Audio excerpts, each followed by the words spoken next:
A partir da próxima aula, nós vamos passar a desenvolver o tema que versa sobre adversidades. Então, as adversidades são como as facas que nos podem ser úteis ou nos cortar. Depende de onde seguramos, no cabo ou na lâmina. Então, esse pensador aqui é um poeta estadunidense, James Russell. Ele, além de poeta, era um crítico, um escritor, e um diplomata também, abolicionista, né, dos Estados Unidos. E ele coloca para a gente aqui uma ilustração até daquilo que a gente já esteve discorrendo aqui sobre quando a nossa mente se amplia, né? Então, a partir da próxima aula, a gente vai estar discorrendo sobre ele. E aí eu queria fazer uma observação aqui, inicial, sobre a ausência do Ricardo.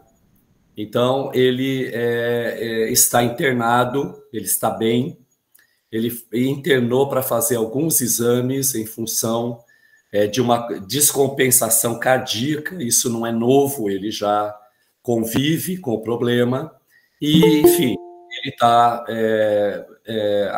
digamos, dentro de procedimentos, né, no hospital. A previsão é de que ele fique internado lá durante 4 dias, então a gente vai estar vibrando, inclusive, o hospital é o Hospital Vivale de São José dos Campos. Depois a gente coloca no grupo de Zap onde ele se encontra, o quarto onde ele se encontra, para a gente poder estar mentalizando o Ricardo nas nossas preces. E aí a gente agradece o Carlos pela ajuda aí que a gente está solicitando aí, está aqui colaborando conosco. Eu vou dividir com vocês aqui uma apresentação para que a gente possa partir para a nossa aula. Aí vocês me informem quando é que ela está visível para vocês. Já está visível. Ai, que bom. Muito bom, gente. Então, é sobre a Grécia que nós vamos conversar hoje.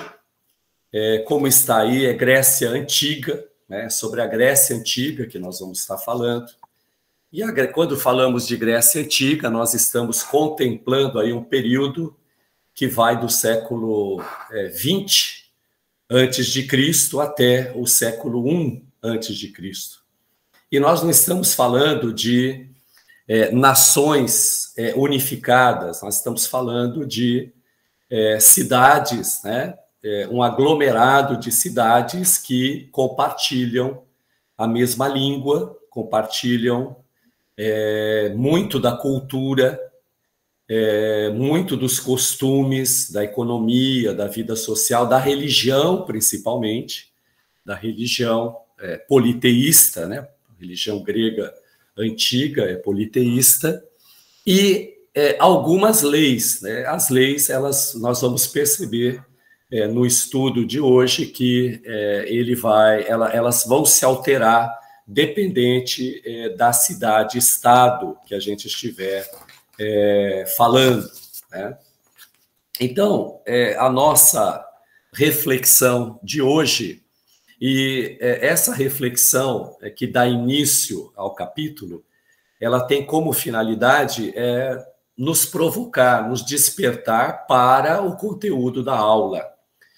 A gente sabe que essa reflexão demandaria pelo menos mais 1/4 do tempo da nossa aula, né, para poder estar falando. Então, a gente vai estar tratando disso durante a exposição. E também ela atende o nosso estudo da semana. Então, enquanto a gente não chega no capítulo 4, é interessante que a gente não abandone a reflexão do anterior. Admiração, dúvida e insatisfação levam o homem a filosofar? Quando estamos diante de uma situação diferente, inesperada, temos uma atitude de espanto ou admiração. Com este comportamento, podemos adquirir consciência de nossa ignorância. A dúvida também é um ponto de partida para uma reflexão mais profunda. E, finalmente, a insatisfação com os costumes, hábitos e práticas também nos levam a questionamentos. Seriam a admiração, o espanto, a dúvida e a insatisfação com as presentes explicações um ponto de partida para adotarmos uma atitude filosófica? Foi essa insatisfação que levaram os gregos antigos a questionar os mitos e dar os primeiros passos filosóficos? Então, está aí. As questões normalmente são perguntas que são levantadas justamente para que a gente possa ser provocado, para que a gente possa admirar, né? Enfim, e que a gente possa, enfim, com bom proveito, colocar em dúvida os nossos costumes, a nossa cultura, como foi bem colocado aqui, acho que pelo Abelardo, né? A forma com que nós fomos criados, as verdades que nos são colocadas, enfim, principalmente pela religião, enfim, e pela ideologia, né? A ideologia consumista, podemos assim dizer, que não deixa de ser uma religião, a adotar aquilo que, digamos, atende certos interesses, né?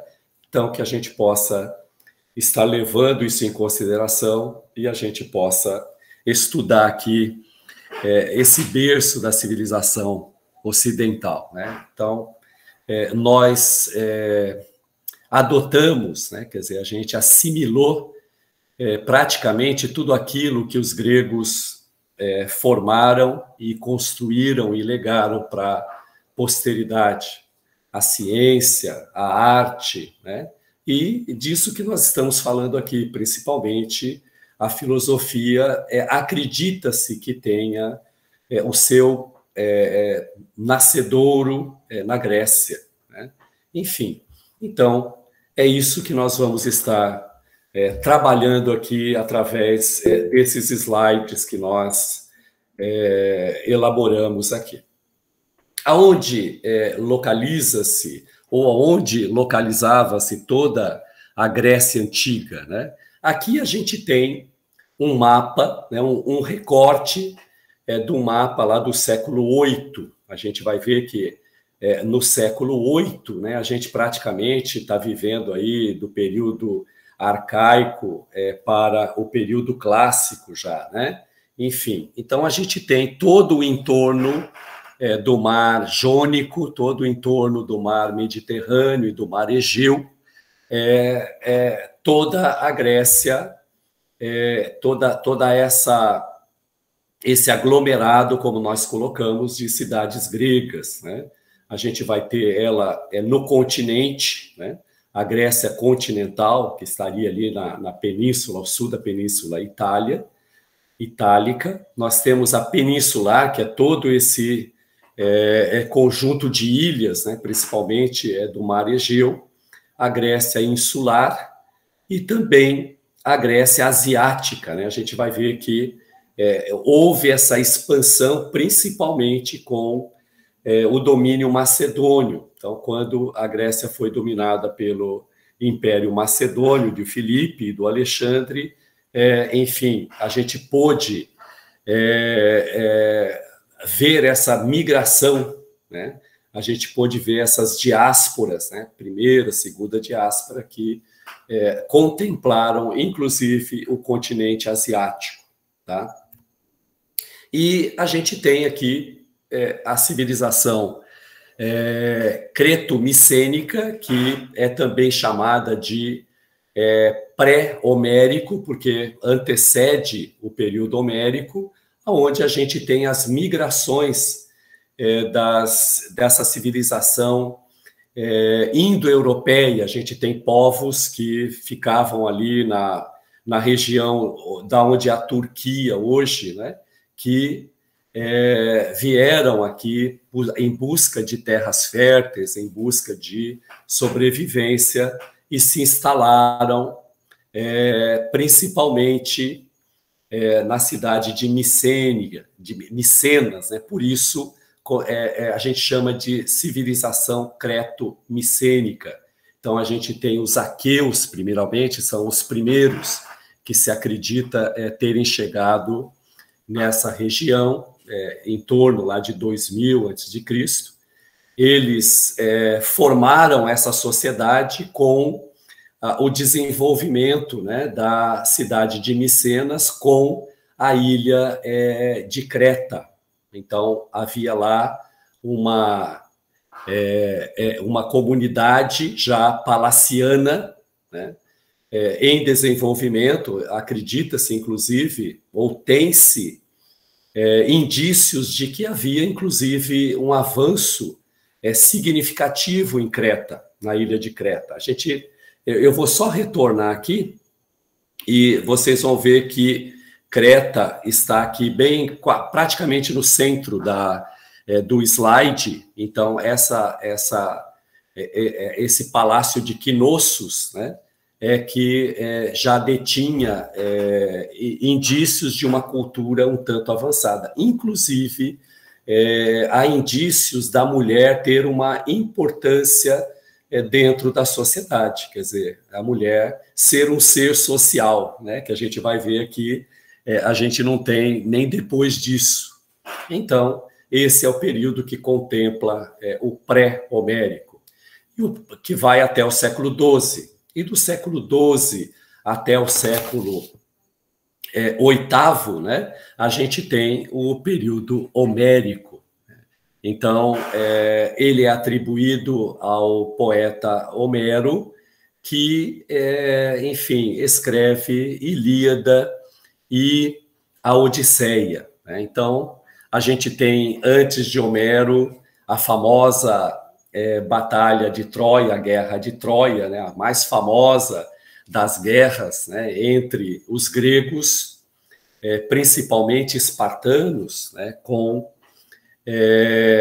Troia, né, com Troia, pelo rapto da esposa do rei, né, do rei.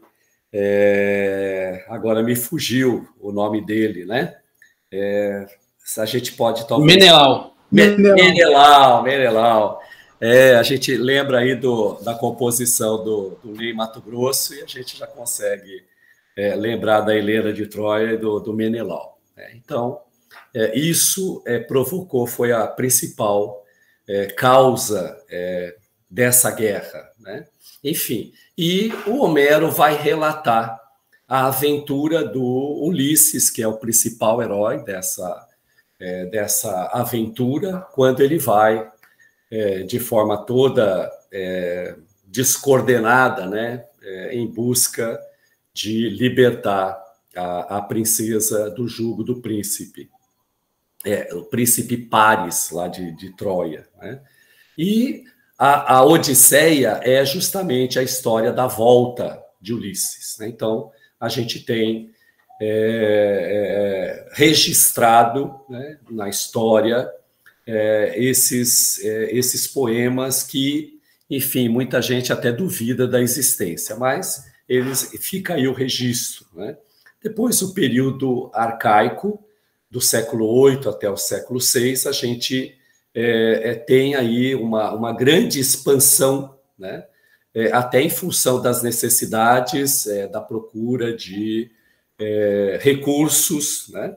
E, enfim, a formação, inclusive, de comunidades que vão buscar se sustentar, que antes era familiar, né? Tudo era produzido para aquele núcleo, depois, em função da expansão, da falta de recursos, né? Porque a economia era uma economia familiar, muito simples, então, com a expansão da população, é preciso buscar divisas, e aí a disputa vai se tornando cada vez maior, né? E a gente vai entrar depois do século VI até o século IV, no período de maior avanço da civilização grega, né? a gente tem aí o episódio principal entre Atenas e Esparta, que vão viver o seu apogeu, duas polis, né, duas cidades-estados, que vão desenhar culturas distintas, enfim, até em função da sua localização e dos seus interesses, né? Enfim, vão inspirar, inclusive, a formação de outras cidades, de outras polis, né? E é nesse período aí que a gente vai encontrar principalmente o Sócrates, o Platão e o Aristóteles, né? Eles pertencem principalmente a esse período aí, e onde a gente vai encontrar também o Péricles governando, um governante que ficou aí 30 anos promovendo um grande desenvolvimento para a Grécia. E depois a gente passa a entrar num período de decadência, né? Então, de tanta briga, de tanta guerra, os gregos lutavam, a gente vai ver mais à frente, se defendendo das invasões, principalmente persas, e depois do Império da Macedônia. Depois eles brigavam também tanto entre si, que acabaram se enfraquecendo as suas resistências e passaram ao domínio, né, da Macedônia. E aí a gente vai viver um período de depressão, por assim dizer, um declínio na civilização, que vai ensinar muita coisa, e vão surgir aí escolas, né, nesse período helenístico, tá?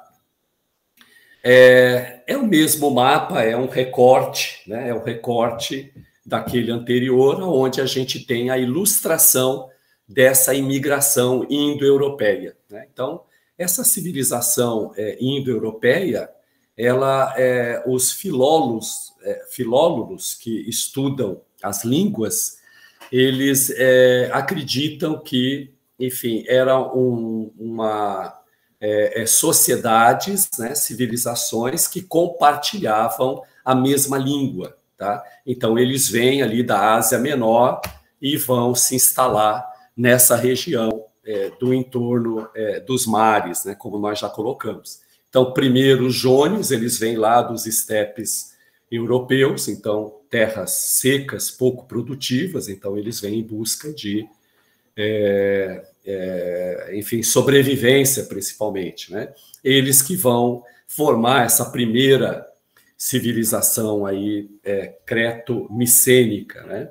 E depois vem os eólios. Os eólios, eles vêm aproximadamente 1700 a.C., e por fim, 1200, a gente vai ter os jônios, né?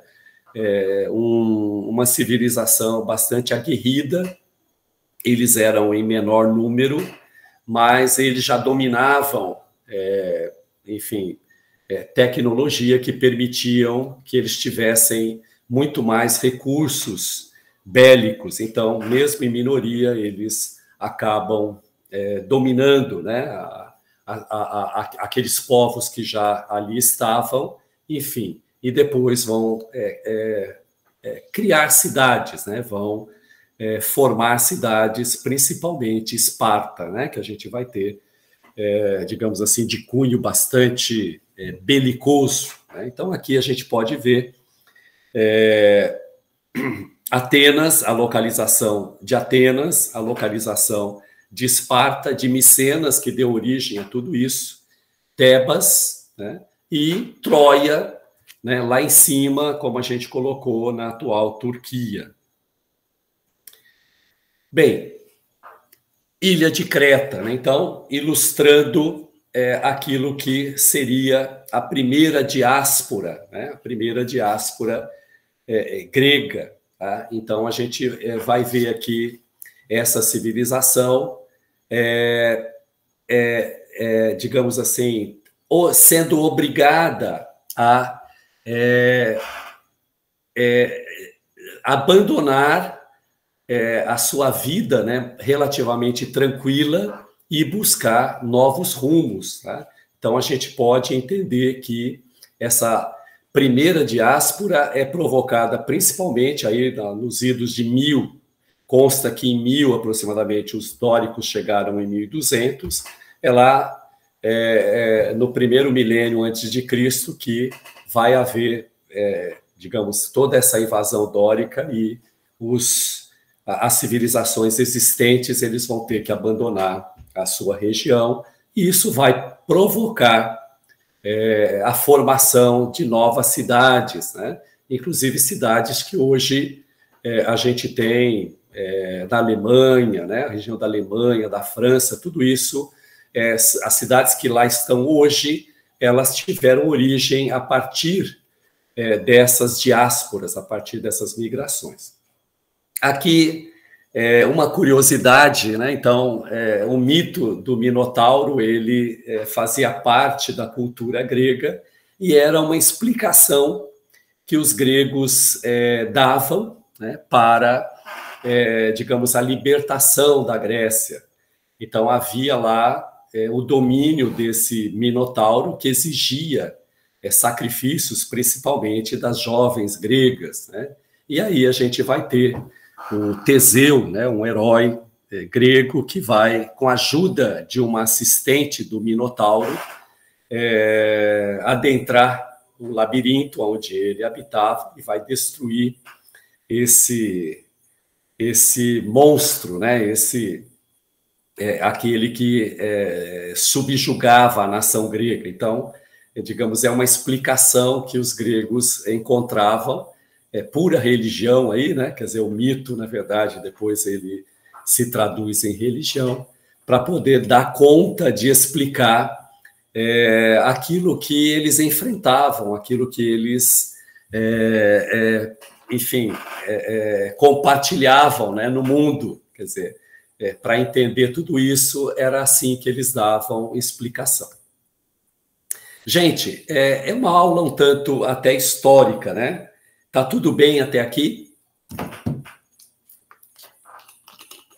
Tudo certo. Alguém quer fazer alguma observação?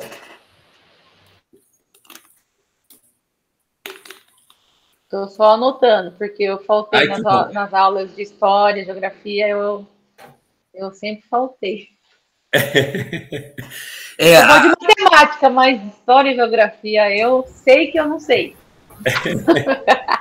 É interessante, a gente faz esse passeio porque para nós que somos assim amantes da filosofia, de tudo isso a gente tira reflexões para a nossa vida, né? Então, até para dar conta da gente aceitar aquilo que os historiadores, né, e aquilo que principalmente os arqueólogos, né, vão descobrindo e fornecendo para a gente. Tá? Responde muita coisa, né? Sim, sim. Responde muito. Mauro, Pois não. Uma coisa que eu estava pensando aqui, quando você colocou aquela linha do tempo, e começou no século XX a.C., né? E nós aqui no início do século XXI, né? Nós tínhamos lá uma sociedade culturalmente evoluída, com uma série de coisas, com todos os seus problemas morais, né? Vocês falaram aí das asas, da evolução, tudo. Perfeito. E a gente, ele fica como o homem aqui, né, presente na Terra, como ele, para algumas coisas realmente intelectuais, evoluiu tanto de lá para cá, né, apesar de já ter, assim, aparentemente uma certa evolução lá que se perdeu em algum momento, né, no planeta, né, ou ficou restrito a poucas regiões muito isoladas e não se propagou, né, ao longo dos povos. E hoje em dia, com a evolução tecnológica, intelectual muito grande, mas a moral, em alguns casos, muito melhor, mas em outros casos também muito semelhante à daquela época. Quer dizer, estamos equidistantes quase desse momento aí em relação a Cristo, e alguma coisa se mistura com aquilo lá, né? Talvez se a gente olhar a história mais antiga ainda, né, a gente consiga ver esse ciclo se repetindo, né? Perfeito, perfeito. É onde a gente, com o apoio da filosofia, a gente investiga o passado para fazer um futuro diferente, né? A gente, enfim, não deve contemplar o passado de forma nostálgica. Enfim, né? A gente é preciso observar para descobrir pontes, verificar meios de fazer diferente para o futuro, né? Não, enfim, encalhar aonde nós já encalhamos, principalmente como reencarnacionistas que somos. Então, toda vez que a gente reporta ao passado, invoca o passado, com certeza nós estamos invocando o nosso passado, né? Enfim, o nosso passado como espíritos, né? Então, aqui nesse período homérico, né? Então, assim, os refugiados lá daquela primeira diáspora, eles vão formar núcleos, né? Como a gente até já citou, eles são chamados os genos, né? Eles são orientados por um patriarca, né? Por um pater, que vai orientar tudo aquilo, né? E, enfim, praticamente essas comunidades são compostas pela mesma família, né? Enfim, mas, digamos assim, alguns desses paters, né, eles vão se apropriar das melhores terras, como você mesmo citou, não é diferente hoje. Então, a gente pode até dizer que aqui a gente tem o surgimento da propriedade privada. Então, aquele que tem o domínio, ele acaba se aproveitando das melhores terras, com isso ele cria novos domínios, novas propriedades, inclusive as acrópolis, elas são essas, digamos, essas fortalezas que foram sendo desenvolvidas por esses aristocratas, podemos assim dizer. Então, houve uma necessidade desses núcleos, desses desses genes, né, se unirem, tá? Então, aí eles formam aquilo que se chama fátrias. Eu vou passar o esqueminha aqui, até para a gente entender como é que a gente chega nas polis, como é que a gente chega na cidade-estado. Então, é a partir desses genes, né, que são esses núcleos familiares, eles compõem ali uma frátria, que são um grupo, né, um conjunto desses genes, e depois esse grande conjunto vai formar uma tribo. Essas tribos que vão proporcionar aquelas fortalezas ou aquelas implantação de acrópolis nas regiões mais bem dotadas. E isso vai proporcionar, vai facilitar o surgimento das cidades-estados. Então, com isso, a gente consegue compreender os passos, a gente consegue compreender a trajetória até chegar de uma comunidade gentílica até uma polis, né, uma cidade-estado. Então, para deixar bem claro, a desintegração dos genos provocou a formação das polis e a colonização da região correspondente ao sul da Itália, né? E a ilha da Sicília, a área denominada Magna Grécia, praticamente é onde é a Grécia hoje. Com as mudanças foram reforçadas as diferenças sociais, tá? Então a gente vai percebendo aí como é que vão se construindo as castas, né? Como é que se vão construindo os grupos sociais, tá? Muito bem, vamos mais adiante. Então aqui tem o caminho, né? Já no período arcaico é que a gente vai ter consolidado todo esse processo, desde a comunidade gentílica até a formação da cidade-estado, já no período arcaico.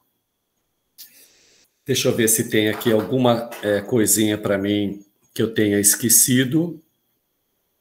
Bom, então, de fato, essa é a principal transformação desse período considerado arcaico, tá?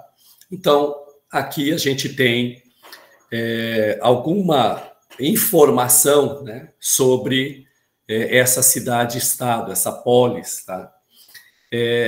Ela tinha, digamos, a sua liberdade política, social, religiosa, tá? eles eram autônomos, né? Então, como a gente disse lá no início, são um conglomerado de cidades que compartilham a língua, compartilham até um tanto da economia, da vida social, diferenciam nas leis, mas se degladiam o tempo todo. Então, quando uma dessas cidades ela desponta, então, claro, ela provoca, digamos, a inveja, o interesse daqueles menos favorecidos no entorno, enfim, e acabam tendo que se defender, né? Aí a gente vai, inclusive, ter nesse período a sobressalência de Atenas e Esparta, quer dizer, são as grandes polis que acabam, até pela região ou pelo local onde eles se instalam. Atenas é marítima, né, e Esparta está localizado digamos, entre morros, entre montes, quer dizer, uma geografia bastante inóspita, então eles acabam tendo que desenvolver técnicas, né, para superar isso, e acabam superando, inclusive, os adversários que, enfim, têm mais facilidade por conviver numa região geográfica favorecida. Isso ilustra bem para a gente o que a comodidade, o que as facilidades promovem na nossa vida, né? Que alavanca elas proporcionam na nossa vida. A gente pode perceber que é diante da dificuldade que a gente cresce, diante dos desafios que a gente consegue elaborar estratégicas, técnicas, enfim, e se tornar, inclusive, mais resistente, né, para que a gente possa superar as barreiras que surgem à nossa frente. O que vocês têm a dizer a respeito disso?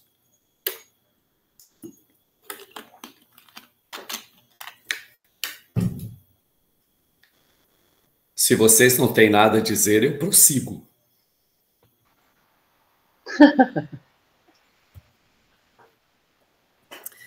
Então, Atenas é considerada uma cidade exemplar, né?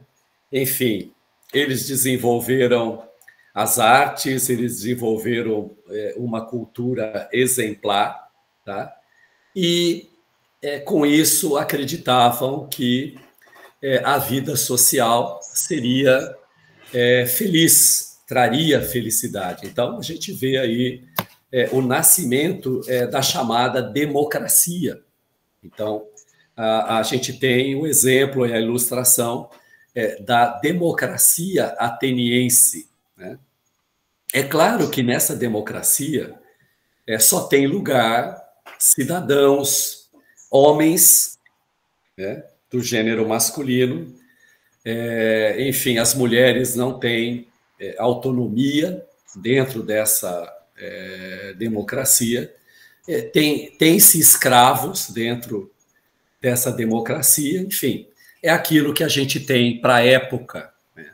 Inclusive, Platão vai escrever a República, onde ele coloca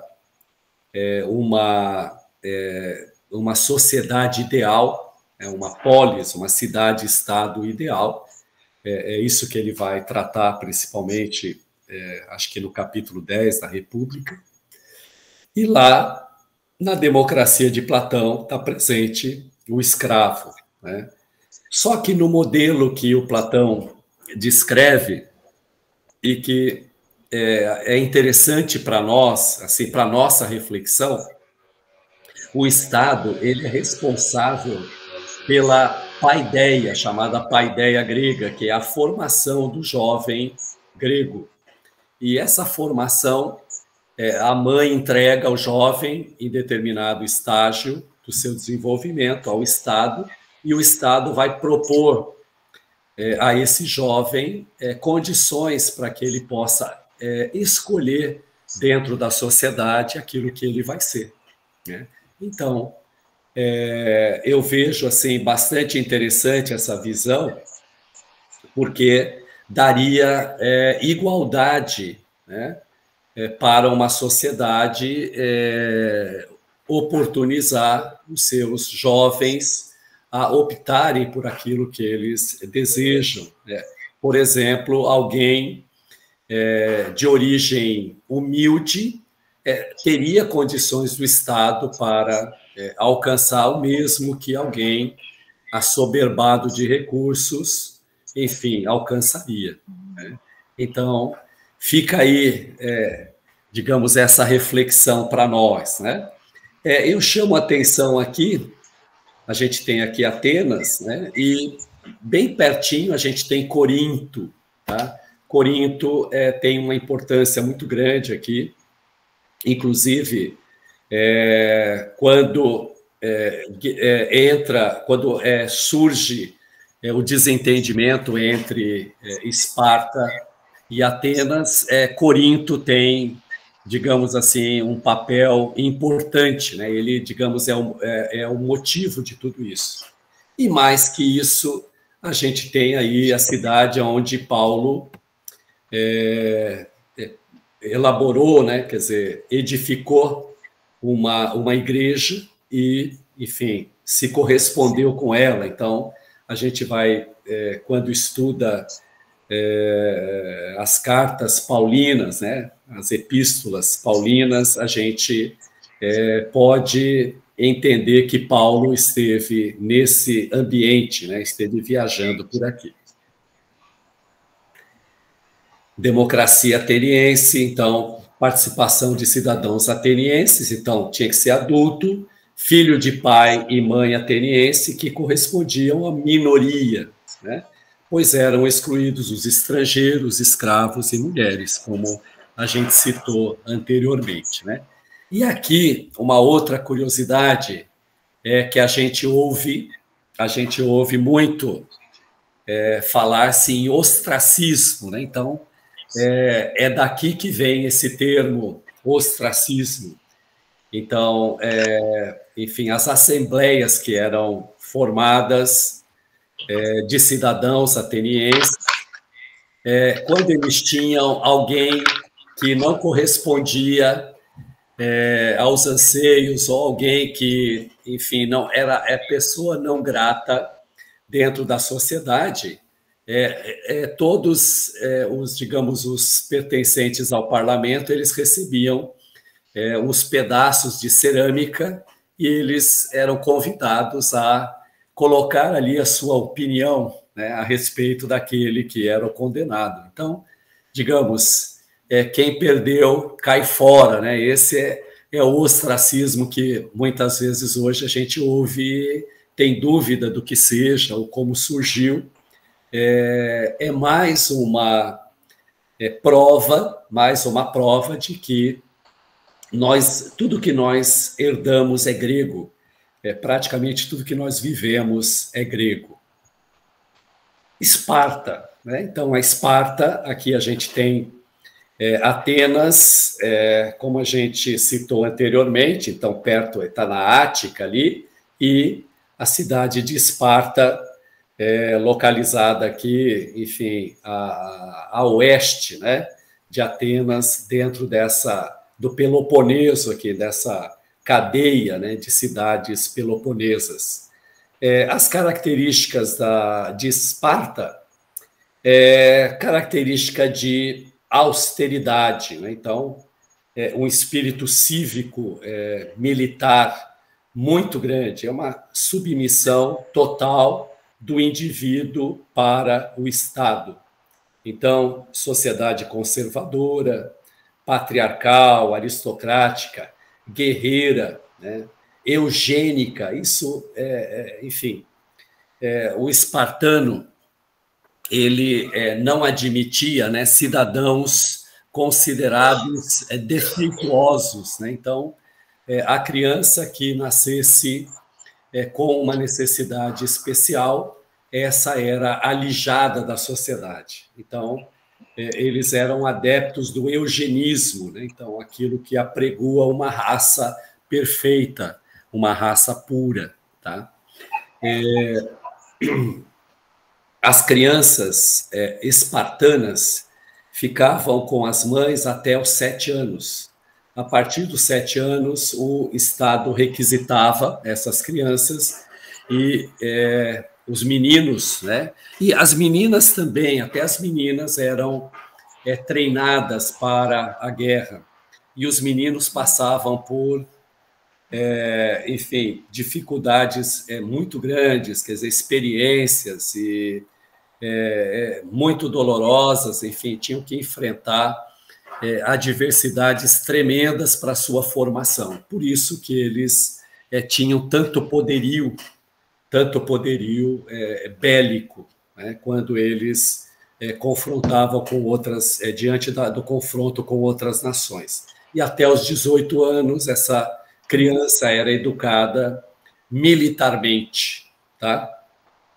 Aqui a gente tem a estrutura da sociedade e do governo espartano, então, praticamente famílias espartanas, a exemplo de Atenas. Então, só os espartanos adultos eram considerados cidadãos espartanos. Então, os ilotas e os periecos, digamos que era a grande maioria, coisa de 80%.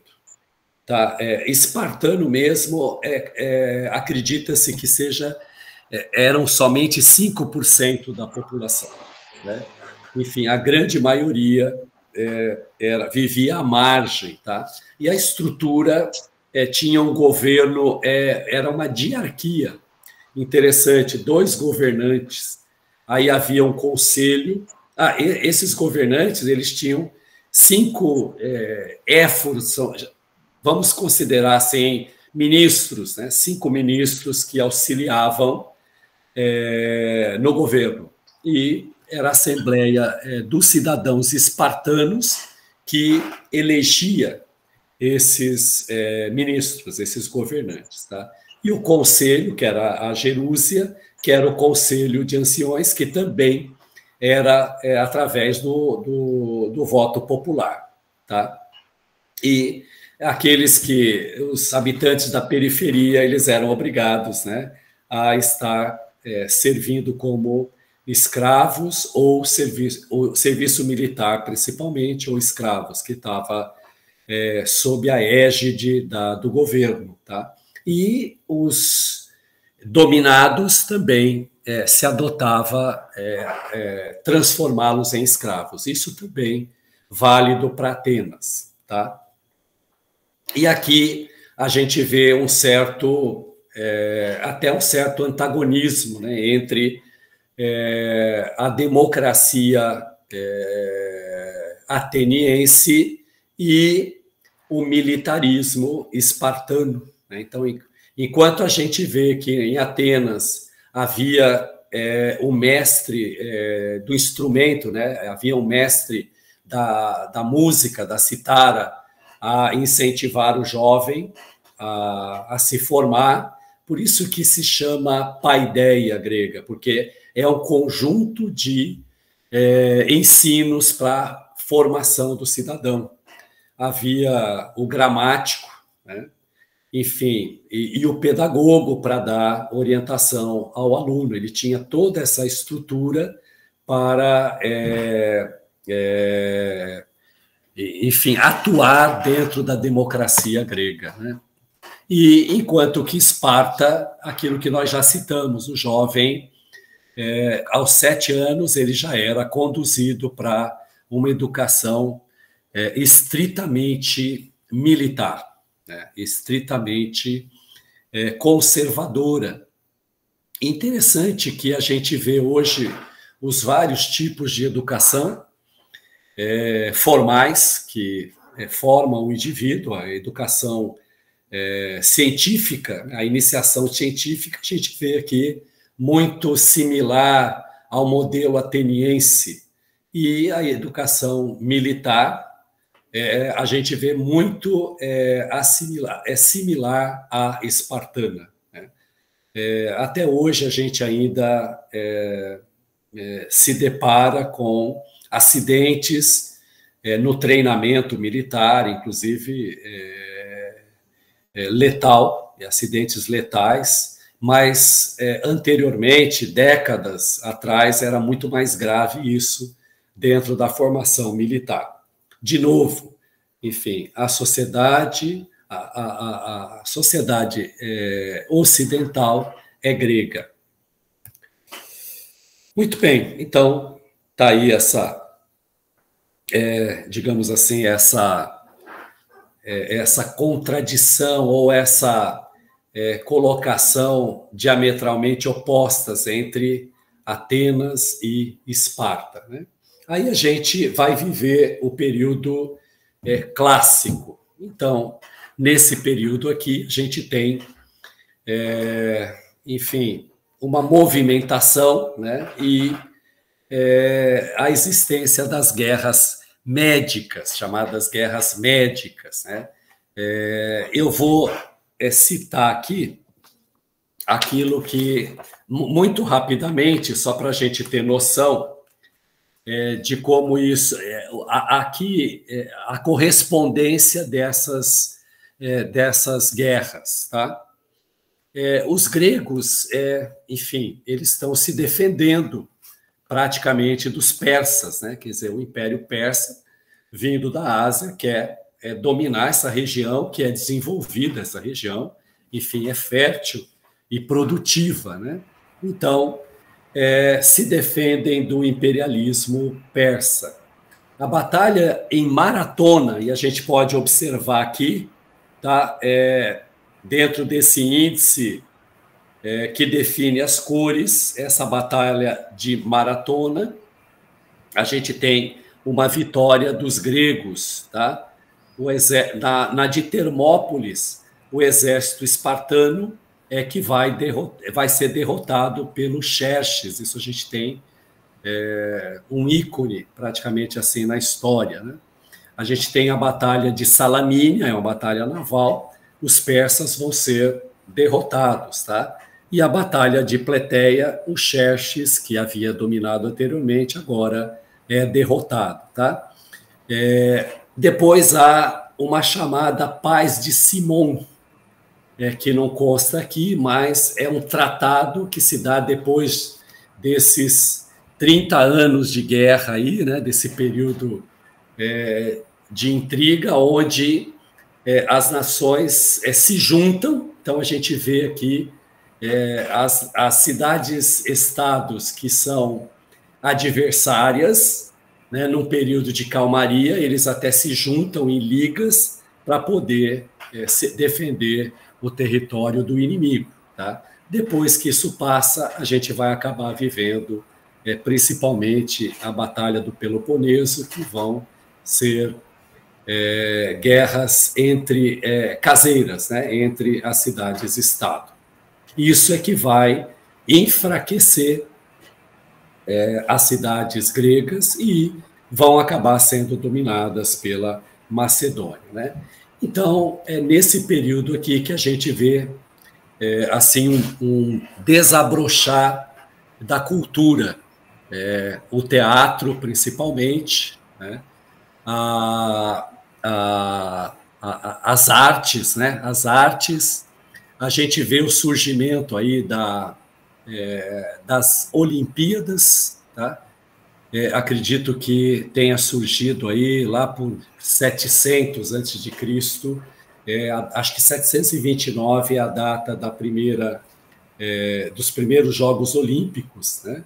Enfim, porque isso fazia parte da educação. Então, a cultura do corpo, o exercício físico, ele era primordial, né, para, enfim, a formação dos gregos, ou principalmente dos atenienses, né? A gente, nesse período, vai se dar conta do cidadão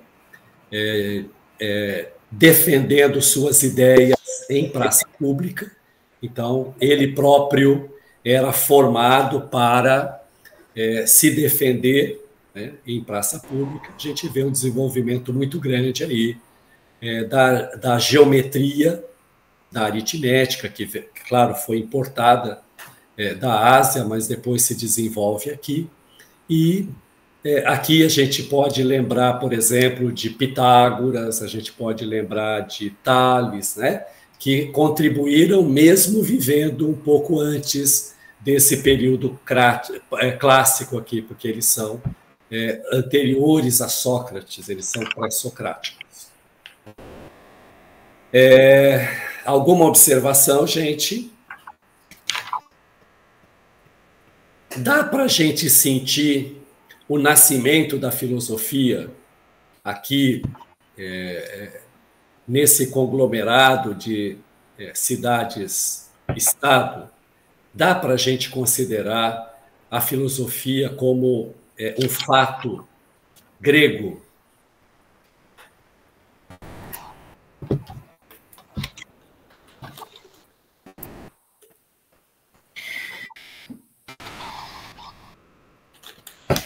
Nenhuma observação, gente? Posso fazer um comentário? Deve. Essa questão da mente expandida, né? Até aqui no livro ele fala, dos egípcios eles usaram a agrimensura, dos caldeus trouxeram a astrologia, ou seja, conforme eles foram eles foram se dispersando, eles foram tendo acesso a outros conhecimentos e agregando para eles, né? E aí entra o que você perguntou da filosofia, de perguntar se faz sentido ou não, né? De trazer essas novas culturas. Muito bom, muito bom. Muito bom. A gente vai abordar isso ainda com mais propriedade, até se apoiando no nosso livro, né? Então, aqui a gente tem um outro período aqui grande também de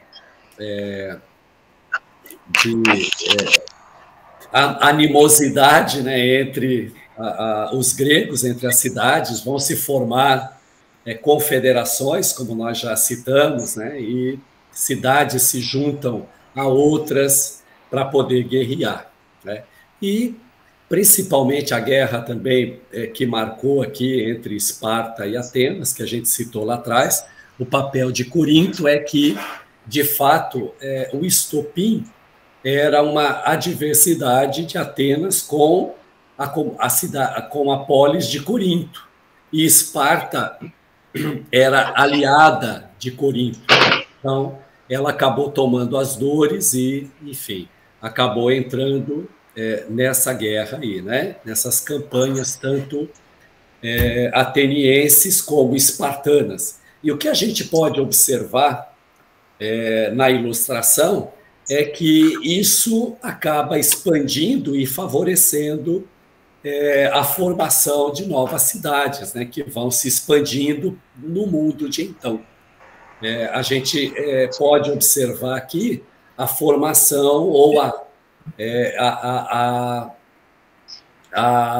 globalização dessa época anterior a Cristo, né? Até quando a gente estuda o advento do Cristo, a reencarnação de Jesus, a gente vai observar que ele reencarna justamente numa região onde o conhecimento é amplo, o conhecimento é o melhor do mundo de então, né? Até, enfim, a gente observa o Oriente Médio hoje e a gente retrata as contendas entre os estados do Oriente Médio, e a gente se pergunta, puxa, mas é lá que Jesus reencarnou? Sim, lá que havia, né, a junção, né, de todo esse conhecimento levado lá pelo Alexandre.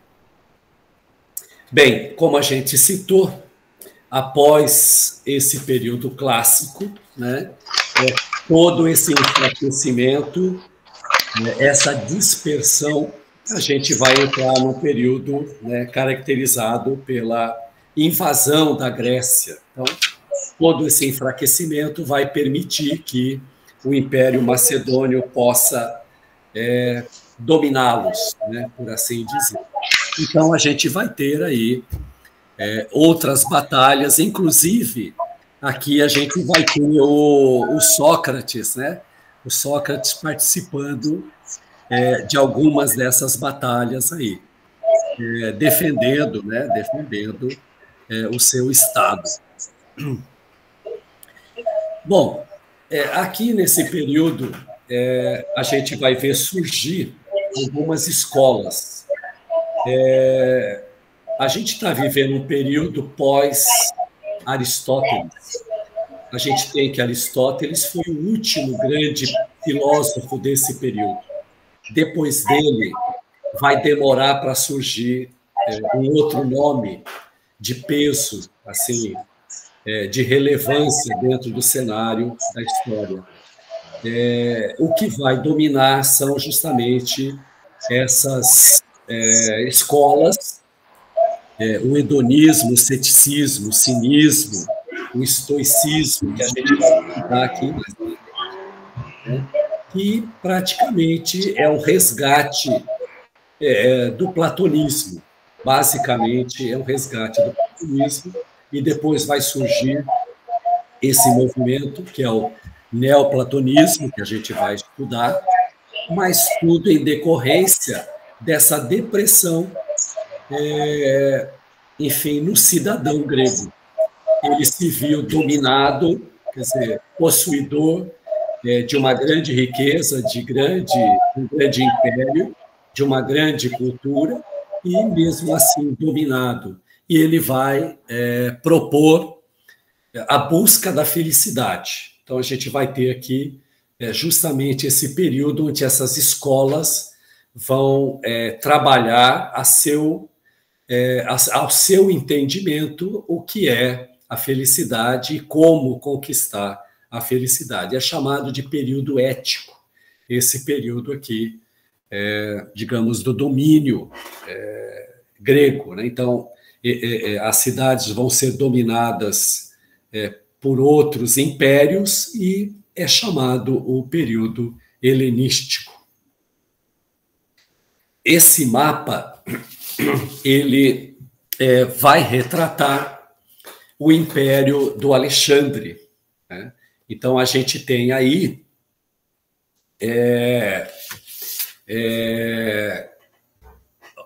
com a morte do Filipe II, né, o pai do Alexandre, ele vai assumir e vai expandir o seu império. Então, aí a gente passa a ter o Império Macedônico, quer dizer, levando toda essa cultura grega para a Ásia, né, principalmente para a Ásia e a África, né? Então, a gente tem aqui, nesse contexto, tudo aquilo que a gente vinha estudando, que é a Europa, que é o sul da Europa atual. A gente tem o Oriente Médio adentrando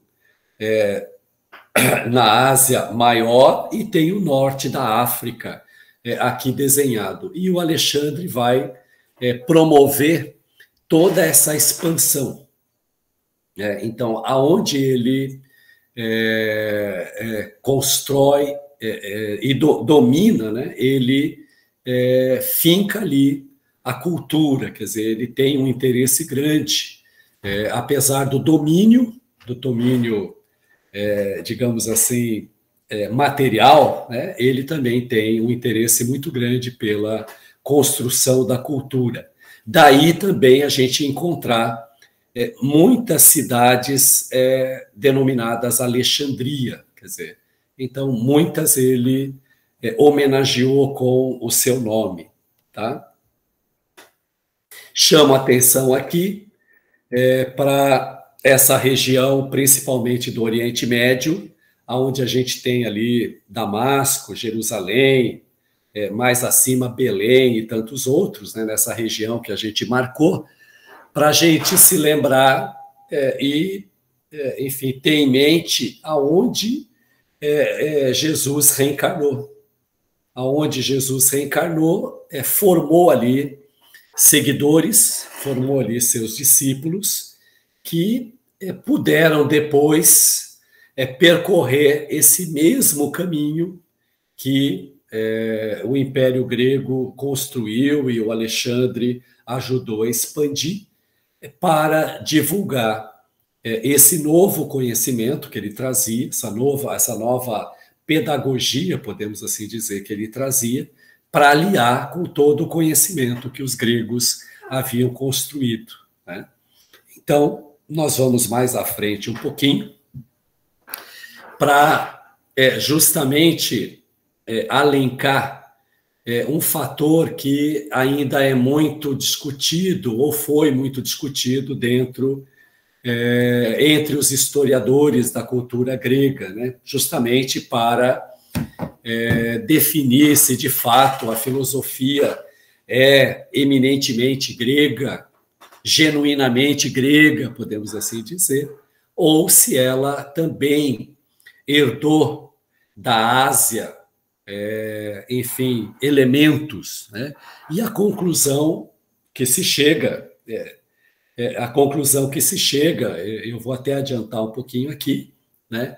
É que, de fato, o nascedouro da filosofia está na Grécia, e o Mileto, digamos, é considerado esse primeiro pensador, né? O pai da filosofia. Enfim, e a gente tem, inclusive, aí o teorema de Tales, né? Que a gente estuda na iniciação científica, e pena que quando a gente aprende, eles não falam um pouquinho do autor e da história dessa construção. A gente nunca mais esqueceria se a gente tivesse elencado essa condição, né? Então,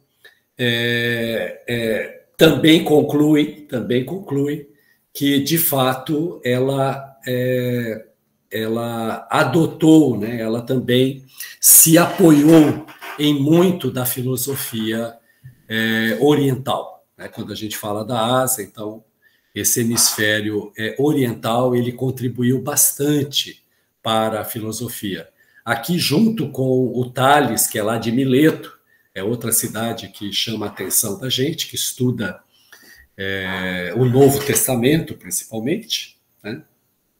Ele tem o Pitágoras bem pertinho dele aqui, que a gente vai estudar, especialmente numa aula, que viajou muito pelo Oriente. E a gente vê na sua filosofia que tem elementos orientais, né? Que fazem a junção.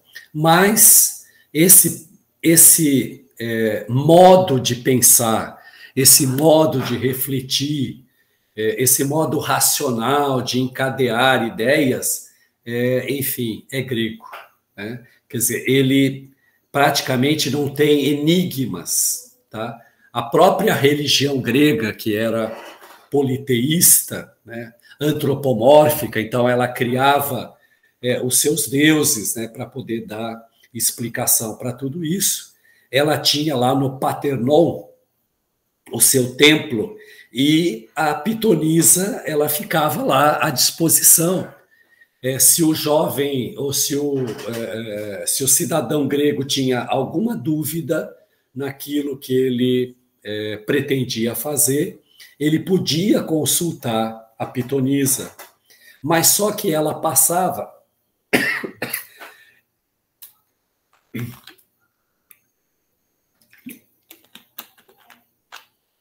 desculpem aí, gente, ela passava a informação de forma um tanto enigmática. Então, precisava do sacerdote para poder interpretar aí aquilo que a pitonisa tinha informado, né? Então, a gente vê que esse processo racional e de encadear ideias, ele tem muito, né, do Ocidente, ele tem muito da Grécia, enfim, portanto, do legado que nós herdamos aí dos gregos, tá? Muito bem. Então, isso aqui vai reforçar o que a gente vinha percorrendo até aqui, e esse é o material, tá exatamente como está no nosso livro, né?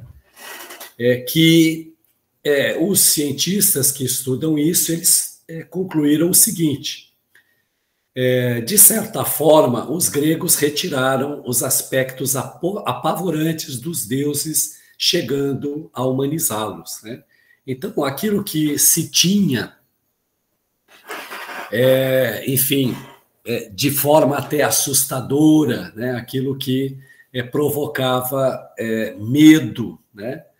Temor no cidadão, eles acabaram, através desse antropoformismo, humanizando esses deuses, inclusive fazendo-os relacionar com humanos. Daí surgem os semideuses, os chamados heróis. Então, é uma transformação assim, fantástica, né? Para o avanço do conhecimento. Eles também transformaram e sistematizaram os conhecimentos em ciências. Então, vejam, lá da África, né, dos egípcios, eles vão herdar a agrimensura, dando origem à matemática e à geometria. A gente sabe que, enfim, ali no Egito, principalmente, né, há aquele delta do Nilo, uma região bastante fértil e tudo mais. Então, aquele povo, ele aprendeu ao cultivo, à agrimensura. Isso, enfim, os pensadores gregos vão transformar isso em ciência, matemática, em geometria, como a gente já citou aqui, principalmente o Tales, principalmente o Pitágoras, né? E depois o Aristóteles também vai trabalhar muito isso aqui. Dos caldeus e dos babilônios trouxeram a astrologia, dando origem à astronomia e à meteorologia, né? Então, essa ciência, ou essas ciências que até hoje têm dificuldade, né, para, digamos, deter a realidade dos acontecimentos, dos fatos, teve seu nascedouro aqui, muito antes de Cristo. Dos persas, a genealogia, dando origem à história. Dos orientais, a religião, dando origem às teorias filosóficas sobre a natureza e o destino da alma humana. Além da filosofia, os gregos criaram a política, né? Essa tão defamada nos nossos tempos política, né? E se a gente for remontar as origens, o Aristóteles vai afirmar que nós somos animais políticos. Com muita propriedade, ele informa que nós vivemos em sociedade, precisamos da política para nos relacionar, para interagir de forma satisfatória, né? Então, a política é a arte da vida com ética, da vida moral, podemos assim dizer, né? Então, que a gente trate-a como, de fato, ela merece, e que a gente faça uma boa política aí nas nossas relações, né? Acontecimentos históricos também favoreceram o surgimento da filosofia. As viagens marítimas punham em xeque alguns mitos sobre a moradia dos deuses, né? Então, enfim,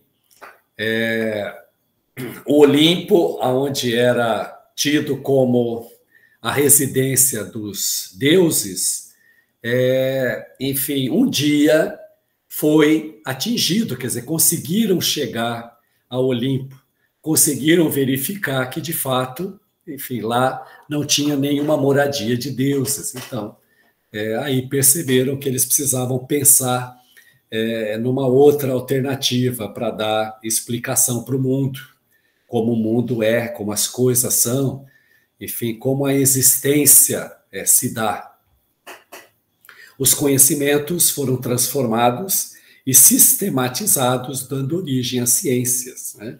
A gente vai viver, nesse período clássico, um período sistemático, onde tudo aquilo que construíram anteriormente, desde os pré-socráticos até os socráticos, vai haver uma sistematização. Podemos dizer que uma codificação, aí até para entender como nós entendemos a construção da doutrina espírita, né? A invenção da moeda por parte dos gregos desperta o senso da valoração dos objetos. Aqui, hoje, a gente tem dentro da filosofia essa cadeira, essa matéria que é a axiologia, quer dizer, a ciência que estuda os valores. Então, veja, né? Se antes eu cambiava feijão ou trigo, né? Feijão, não vou nem dizer, porque nem sei se cultuava, acho que não. O trigo, sim, na época, com um cabrito, com uma ovelha. Então, eles enxergaram, né, uma estratégia de dar valor à moeda, quer dizer, o surgimento, a construção da moeda para poder valorizar aqueles objetos. Olha, um cabrito vale tantos, como chamava mesmo a moeda? Dracma. A gente tem isso, inclusive, na civilização hebreia, né? A dracma, presente até em muitos ensinos do Novo Testamento, mas era uma moeda grega, né? Então, olha, esse cabrito vale 20 dracmas, o trigo vale 10 dracmas, e aí faziam lá a valoração, né?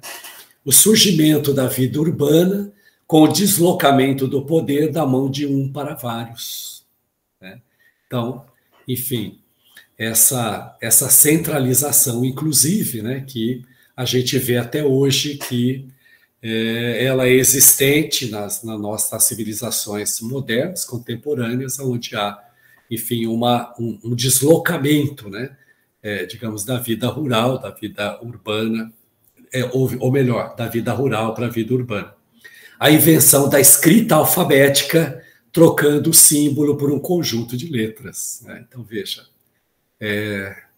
é claro que os números romanos sugerem, né, uma dificuldade muito grande, por exemplo, na hora de fazer uma divisão, coisa assim. Mas antes, né, eram símbolos que se usavam, né? Então, os gregos vão criar letras, tá? E a gente tem até hoje aí esse alfabeto grego constituído. A invenção da política com o aparecimento das leis, da justiça, espaço público e estímulo ao pensamento.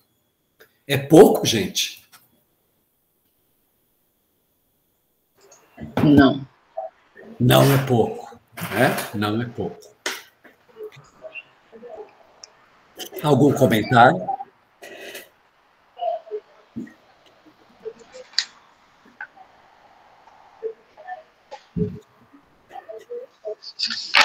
Podemos seguir, gente? Podemos seguir? Sim. Sim. Legal. Então, assim, nós vamos, inclusive, continuar estudando isso, né? Mas a gente tem os períodos da filosofia, que a gente vai, inclusive, dar seguimento agora na próxima aula, no capítulo 4, né? Mas a gente dá destaque, né? Quando a gente fala de período pré-socrático, também conhecido como período cosmológico, ele faz menção ao pensamento daquilo que gravita à volta, né? São os filósofos da natureza, os filósofos da physis. Então, a gente tem em destaque os jônicos. Então, a gente vai ter lá a escola jônica, com Tales de Mileto. Ele tinha lá discípulos, que são Anaximenes e Anaximandro de Mileto. A gente vai depois se deparar com um tal de Heráclito e um tal de Éfeso. Perdão. Dessa escola, o Heráclito lá de Éfeso, né? Dessa escola jônica. Nós vamos estudar eles aqui numa aula que fala sobre os pré-socráticos.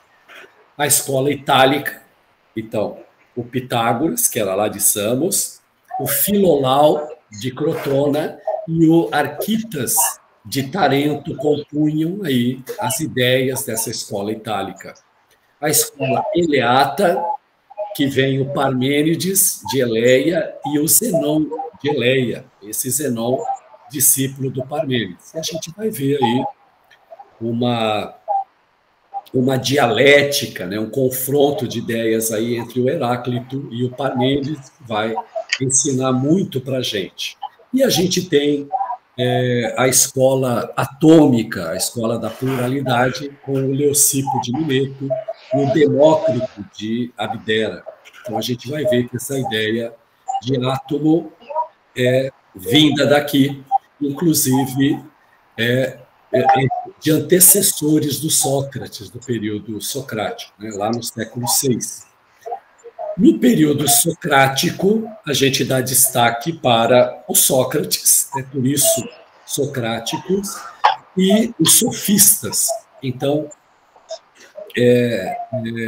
nesse século, entre o século V e o século IV, os pensadores vão sair um pouquinho da natureza, vão deixar de pensar um pouquinho na physis, na natureza, e vão voltar o pensamento para si, para dentro, por isso o período antropológico, né? E a gente vai ver uma grande batalha, né? Uma grande discussão entre o Sócrates e os sofistas, né? Os chamados professores da época, que vão contribuir bastante com a filosofia, democratizando-a, né? Quer dizer, levando a filosofia para fora das academias, né? Para fora das escolas, e a gente vai ter o auge com os ensinos, né? Com os escritos de Platão a respeito do seu mestre Sócrates. E, completando esse período socrático, a gente tem vamos dizer assim, um subperíodo que é o sistemático, no século III, com o Aristóteles, né? Então, ele vai, com um poder muito grande de síntese, enfim, reunir tudo isso que tinha sido desenvolvido e vai desenvolver uma filosofia que até hoje nós desfrutamos dela. Aliás, em biologia, né, e em lógica formal, a gente vai ter Aristóteles até o século XVII, até o século XIX. Só depois disso é que alguém vai acrescentar e vai contribuir, né, com a lógica e com a biologia. Até aí vai preponderar todo o conhecimento que o Aristóteles legou para nós. A gente vai conhecer mais profundamente o Aristóteles, né? E no século II, a partir do século II, com aquela derrocada dos gregos, né?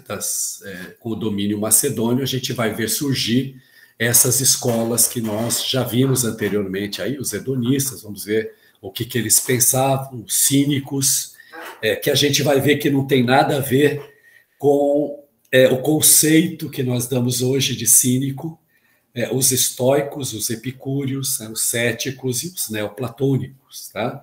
Depois a gente vai conhecer, inclusive, um neoplatônico, o Agostinho de Hipona, o Santo Agostinho, que era um neoplatônico. E essas escolas, elas vão sobreviver até o século VI depois de Cristo, né? Então, é claro que a gente tem hoje o ressurgimento, principalmente do platonismo, mas até o século VI elas perduraram, depois a gente vai encontrar um hiato desses conhecimentos, tá? E a gente chega aqui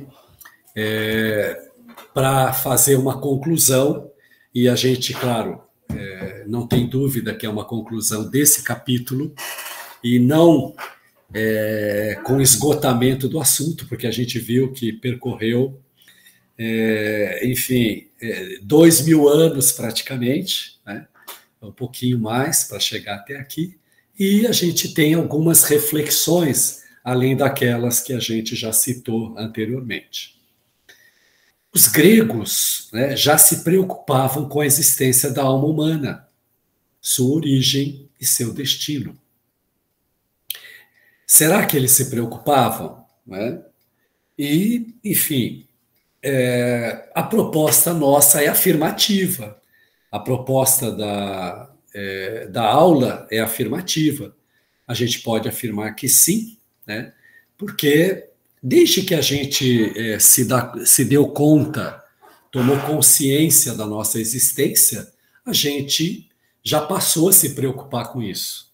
Então, aquela preocupação que os filósofos da natureza tinham de querer descobrir como tudo surgiu, como as coisas são como são, né, como tudo é como é, enfim, isso tudo demonstra, né, que eles já se preocupavam com a existência humana. Dar explicação, o próprio mito já é um argumento para mostrar que a gente já se preocupava, né, com a existência da alma. Podemos afirmar que as pitonisas eram médiuns? Não temos dúvida, né? O mediunismo, ele sempre esteve presente, porque é um atributo do espírito. Costuma-se informar que é um sentido humano, né? Mas, enfim, ele é próprio do humano, assim eu entendo, mas é um atributo do espírito, é um sentido do espírito. E o que as pitonisas faziam, se não intermediar a comunicação entre os espíritos, os chamados deuses, com os humanos, né? Então, as pitonisas, não tenho dúvida que eram médiuns. Espelhados em Olímpia, queriam os gregos se identificar com os deuses, buscando ser semideuses, belos, perfeitos, imbatíveis? Mostra a eterna busca do melhoramento, né? Quer dizer, a gente focou aqui a lei do progresso inicialmente, muito bem informado por vocês aí na nossa reflexão, o estudo do tema, e, enfim, essa nossa preocupação, ela não deixa de ser uma preocupação, inclusive, em alcançar um certo estado de perfeição. Então, outrora, pensávamos em ser deuses, a gente acreditava em alcançar esse estado absoluto de perfeição. Hoje, a gente não tem dúvida que a gente nunca alcançará um estado absoluto de perfeição. O que a gente pode alcançar é um relativo estado, né, de perfeição. Pitágoras, Sócrates, Platão e Aristóteles intuíam a existência da alma e sua preexistência ao corpo físico. Então, quando a gente... por exemplo, né, eu vou citar aqui só o Platão, até por conta do nosso tempo. Quando a gente lê um diálogo de Platão sobre o amor, um diálogo de Platão sobre a imortalidade, a gente não tem dúvida, né? A gente não tem dúvida que, enfim, eles já intuíam tudo isso. Aliás, o Platão, ele deixa claro, num dos mitos que ele constrói, mito de em vários mitos de ER, é um soldado da Panfilha, o mito dos cavalos alados também, enfim, a alegoria da caverna e tantos outros, quer dizer, deixa claro o entendimento da preexistência da alma e por consequência, a sua imortalidade. E o Sócrates, que nada escreveu, enfim, deixou claro com o seu exemplo, né, principalmente no final. Façamos a título especulativo um comparativo crítico entre as civilizações grega e hebraica. analisando seus valores, sua religiosidade, sua intelectualidade, né? Então, aqui fica para nós um espaço, né, uma sugestão para nós, principalmente, que estudamos e conhecemos um pouco da civilização hebraica, que a gente possa fazer uma comparação e fazer as nossas reflexões sobre os valores que eles cultuavam de então, até para a gente poder analisar por que nós caminhamos em movimento pendular. A gente tem uma certa dificuldade em manter o equilíbrio nas nossas resoluções. Então, a gente está sempre se movimentando aos extremos, né? Quando algo nos prejudica ou prejudica um entendimento, uma ideologia, prejudica uma civilização, ela luta contra aquilo, mas ela avança, ela não fica no meio termo, ela vai ao extremo, né? Por exemplo, o atávico machismo, né, que hoje se vê às voltas com uma resistência muito grande do feminismo, enfim, de repente pode se tornar, digamos, numa sociedade feminista. Um exemplo hipotético, enfim. Eu, na minha casa, já vivo isso, não tenho a menor dificuldade para aceitar isso, tá? Mas, enfim, fica aí como hipotético. Finalmente, tenhamos nossa atenção voltada para as cidades de Corinto, de Tessalônica, Galácia, Colossos e Filipos, onde Paulo passará 400 anos depois avaliando as características dos povos que ele vai encontrar. Eu vou deixar de compartilhar aqui, gente.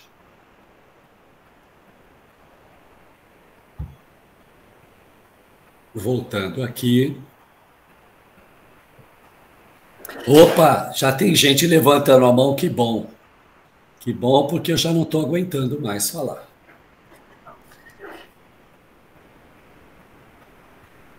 É a Maria Aparecida, quer falar?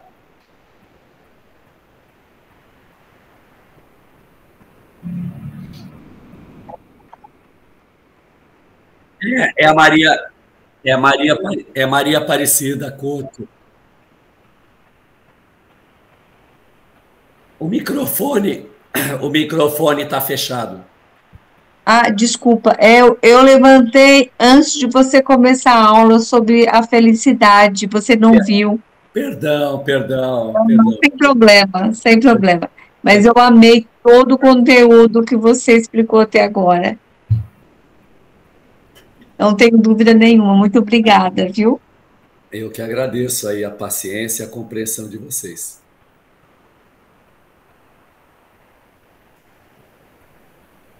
Alguém quer fazer um comentário, gente? Mauro. Eu fiz uma anotaçãozinha aqui, só para ver, não é à toa que existe o ditado presente de grego, não é? Então, é sobre a conclusão. Eu fiquei atento quando diz lá, né, que eles se preocupavam com a existência da alma humana. Foi uma das primeiras contribuições dos gregos, não é? Mas miséria pouco é bobagem. Olha o que veio acompanhado disso, o paradoxo. E Olímpia, onde ocorriam as Olimpíadas, nos leva à seguinte reflexão. Queriam os gregos se identificar com os deuses buscando ser semideuses, belos, perfeitos, imbatíveis? Aqui está a maior dicotomia, que hoje é um conflito na humanidade, em nós, no nosso ego. A gente não sabe, na minha opinião, a gente só vai se desapegando dessa vaidade, desse egocentrismo, dos silicones da vida, dos enchimentos de lábio, à medida que a sabedoria, a finitude vai nos dando obrigação por uma reflexão mais espiritual. Então, os gregos indicaram para nós que existia alma humana e os desgramados vêm fazer as Olimpíadas para a gente cultuar o corpo. Virou um paradoxo. Iraí, esse presente de grego, ele faz alusão à guerra de Troia. Sim, sim. Os gregos mandam lá o cavalo para Troia, quer dizer, é o presente de soldados dentro, E com alusão a essa questão dos deuses, eu tenho a imagem de certas autoridades, né, que, digamos assim, acreditam ser deuses em função da forma com que eles, enfim, tomam suas decisões hoje, né?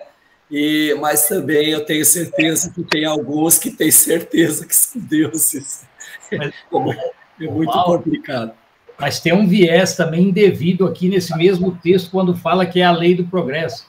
Me desculpe, mas a lei do progresso, de eterna busca do melhoramento, aqui está se referindo ao corpo, e lei do progresso não é atinente ao corpo, é atinente ao crescimento espiritual que estaciona, mas não regride. Então, o progresso de Kardec, das leis divinas, é nesse sentido, e não exemplificar progresso para melhorar o corpo, o espadaúdo, o músculo daqui, não é nesse sentido o progresso, é espiritual.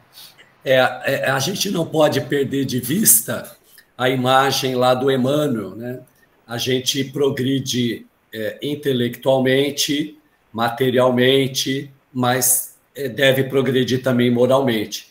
E a gente sabe que hoje, enfim, a gente avançou muito nesse aspecto material, no aspecto tecnológico, inclusive, enfim, buscando esses recursos que você citou. Enfim, e a gente sabe que o progresso não se dá de forma equilibrada, podemos assim dizer, né? O progresso material ele também é necessário. Agora, o esforço é de acompanhar moralmente. Maria de Lourdes também quer falar. Priscila. Quem está na frente? Priscila? Eu não tenho muita prática, é a Priscila. Boa noite a todos. Mauro, eu queria só fazer uma pergunta. Esse período que eles falam muito, né, dessa cultuação dos deuses, tudo, tem a ver com os exilados de Capela, por trazer junto deles já esses conhecimentos? Olha, Priscila, essa é uma questão, digamos assim, que eu vou declinar, ok? Enfim, a gente tem Exilados de Capela, é uma obra do Edgar Moll, certo? Ele tem um entendimento sobre as raças, as primeiras raças que deram origem, enfim, e há indícios, né? Há indícios de que essas civilizações, de fato, eram avançadas, não só aqui nessa região que nós estudamos, mas em outras regiões, aí, principalmente, inclusive na América, né? A gente tem, enfim, aí vestígios, né? Vestígios de civilizações mais avançadas. Então, eu não tenho dúvida com relação a isso, mas eu vou declinar com relação de fazer essa associação com o período que nós estudamos aqui na Grécia. Cristina. Obrigada. Primeiro dizer que foi um resumo muito feliz de 2000 anos de história, né?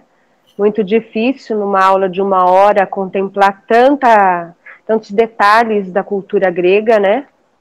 E só para acrescentar aí, para não ficar nenhum equívoco, né? Que Jesus não reencarnou na Terra, ele encarnou, né? Ele não precisava reencarnar como nós ainda, que temos muito a evoluir, né? Mas a escolha por vir nessa cultura, naquela época, com certeza, foi tudo muito planejado, muito bem pensado, né? Foi tudo muito preparado para a vinda dele, sem dúvida. Por isso que é tão importante a gente entender essa filosofia nascida nessa cultura grega, né? Porque o espiritismo veio desenvolver isso com mais profundidade, né? Com certeza, Cristina. Obrigado pela observação. A colocação de Jesus reencarnando é justamente para ter em mente que é um filho como nós, né? Enfim, que de fato ele não precisava mais reencarnar, mas teve lá suas reencarnações em outros mundos, né? E é tido aí como alguém que participa do nosso orbe desde a sua formação. E nesse sentido, na Terra ele encarnou. Obrigado, Cristina. Maria de Lourdes. Opa, é só um comentário, assim, realmente, como a Cristina falou, são muitos séculos de história, né? E pelo que eu entendo, a gente vai falar mais sobre a mentalidade grega, sobre a cultura grega. Então, eu teria, assim, como indicação, tudo bem que são obras de ficção, tem, né, licença poética, mas tem os filmes interessantes, um deles é a Odisseia, que fala toda a trajetória de Ulisses, tem filmes sobre a Guerra de Troia também, que é esse iniciozinho da Grécia, quando eles começam a questionar esses valores aí, se os homens são iguais aos deuses, se não são, sobre a híbris, né, o desequilíbrio, as virtudes, arete dos guerreiros. Então, eu acho que pensar, ter um contato maior com essa cultura grega pode ser, sim, através de filme. Claro que com suas, né, suas deficiências, mas acho que atrai um pouco. Muito bem indicado, Maria, muito bem indicado. Ótima indicação, fantástico, tranquilo. Nós vamos estudar do início ao fim a cultura grega, essa civilização, com certeza, né? E, enfim, os mitólogos continuam estudando isso porque faz sentido, não só a mitologia grega, mas, enfim, se a gente estudar a mitologia das civilizações, principalmente antigas, a gente vai compreender o significado, enfim, de muitos rituais, né? De muitos sacrifícios até que a gente encontra hoje nas religiões contemporâneas. Sim. E muito legal. Os filósofos antigos, eles herdaram muito dessa cultura, né? Dessas ideias, então eu acho interessante. Bacana. Se aproximar disso. Muito bom. Maria de Lourdes, você é do Rio, né, Maria de Lourdes? Sim, sim. Legal. Eu até brinco. Que gostoso. Lembra um pouco a Grécia, hein?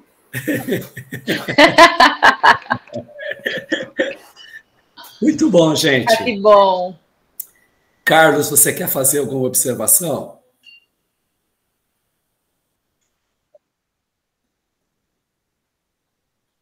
Maravilha, gente. Eu agradeço aí imensamente a paciência de vocês, a compreensão de vocês aí pelos tropicos aqui, enfim. E eu gostaria que alguém agora se candidatasse a fazer um encerramento, um agradecimento breve para a gente encerrar a nossa aula.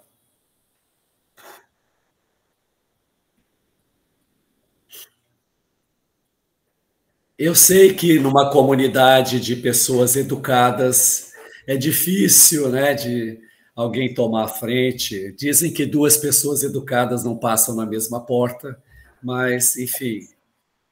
Posso fazer? Opa, Joelma. Então, que nesse momento nós possamos agradecer a oportunidade que tivemos de adquirirmos um conhecimento para nos tornarmos pessoas melhores. Que neste momento os nossos sentimentos de amor, de fé, vibrem e cheguem até os nossos irmãos necessitados neste momento de sabedoria. Que Deus nos abençoe hoje e sempre. Graças a Deus. Graças a Deus. Que assim seja. Muito bom, gente.